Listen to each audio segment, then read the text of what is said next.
tervehdys. Tuosta eilen käytiin Veikan kanssa kalalla ja Veikkahan onnistui hauen siltä saamaan. Ja ajattelin nyt, että kokeillaanpas maailman paras hauki-resepti.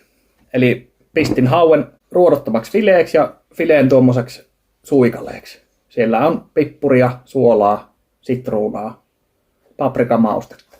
Mitä tässä muuta on, niin kananmunaa. Ensin pyöritetään kalat siinä, sitten pankojauhossa ja sitten friteerataan. Eli semmonen on suunnitelma. Minäpä sotken tämän kananmunan tässä ja ruvetaan sitten leivittämään näitä kalanpaloja.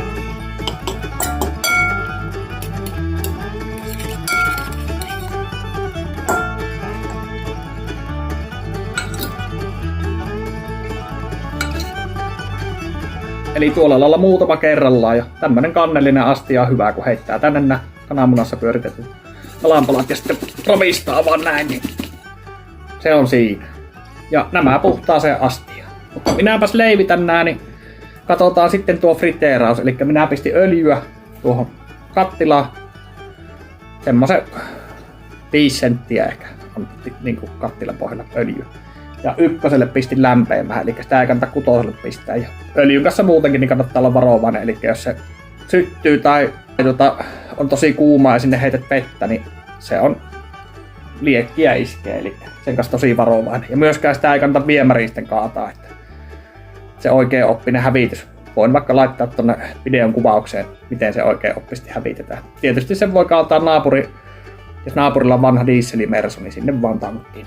Se toimii niin kuin dieseli. Mutta minäpä leivitän nää, niin katsotaan sitten paistaminen. No niin, nyt on leivitys tehty. Eli semmonen kasa hyvän näköistä haukea. Nyt katsotaanpa tuo öljyn kanssa kikkailu. Eli paistolämpötila, se on semmonen 170 astetta. Mulla ei mitään mittaria ole, mutta sen lämpötilan voi kokeilla tuolla puisella vaikka kauhalla. Että sit kun se kauha rupeaa kuplimaan, niin tietää, että se on sopivan lämmin. Tää on nyt ollut tässä ykkösellä. Mä siirrän nyt 4 teholle ja kokeillaanpa. Pikkusen kuplii, mutta ei ole ihan vielä tarpeeksi lämmintä. Otetaan hetki. Tietysti tänhän voi myös kokeilla tällä hauen palalla. Että laittaa tuolla lailla. No ei rupea heti kuplimaan, eli ei ole vielä tarpeeksi lämmintä. Eli nyt kun katsotaan tarkasti, niin kuplia nousee puisesta kauhasta. Eli nyt se pitäisi olla sopivan lämmintä. Sitten ei muuta kuin pieni annos kerrallaan. Nostetaan varovasti sinne paistumaan. Ja seurataan koko ajan tarkasti. Kansi pitää olla tuossa lähellä, että jos se leimahtaisi, niin se pitää saada heti tukittua tietysti. Vähän on vielä tämmöistä viileätä tuo rasva, mutta se rupeaa kuplimaan, niin mä uskon, että tästä tulee aivan hyvä. Mä luulen, että siinä on sopiva ensimmäinen annos. Annetaanpa paistua. No niin, eli ensimmäinen satsi alkaisi olemaan valmis. Tämmöisellä reikäkauhalla varovasti. Ja talouspaperia on tuossa, niin laitan siihen, niin se imee se ylimääräisen rasvan. Ja tosiaan varovainen saa olla tämän kuuman öljyn kanssa. Mutta minäpäs paistan nämä loppuun ja katsotaan sitten tuossa pöydässä, että miltä se maistuu ja kuinka rapea on pinta. Tässä on valmis tuote ja niin kuin ehkä kuuluu, niin se on kohtalaisen rapeeta. Ja siinä on tosiaan tuo kermaviilidippi.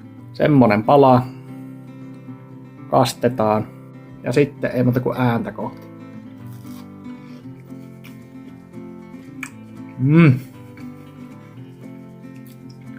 On ihan sairaan hyvä. Mä melkein uskaltaisin sanoa, että semmonen ihminen, joka sanoo, että hauki on huono kala, niin se söistetään myös mielellään. Vielä yhden. Aino on tossa jo ihan malttamaton. Ai että. On hyvä. Ja itse väitän, että tämä on maailman paras haukiresepti. Maista ja kerropa mielipiteesi.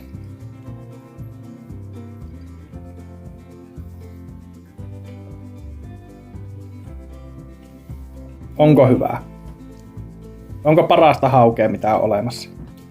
Ehkä 5/5. Aivan todella herkullista. Mietin tossa, että tonhan periaatteessa voisi tehdä vaikka, että myllyllä jauhaa jauhelihaksi tai jauhekalaksi ja sitten tekee pieniä palleroita pikkuseksi aikaa pakastimeen, että ne kovettuu, pyörittää kananmunassa ja pankojauhossa ja sitten friteeraan. Uskon, että olisi hyvää silleenkin, mutta nyt näyttää vaimo siltä, että sillä on nälkä, niin tämmönen haukiresepti. Testaa ihmeessä. Mä pistän tonne videon kuvaukseen ohjeen, miten tuo tehdään. Yksinkertaista, hyvää, helppoa. Moro!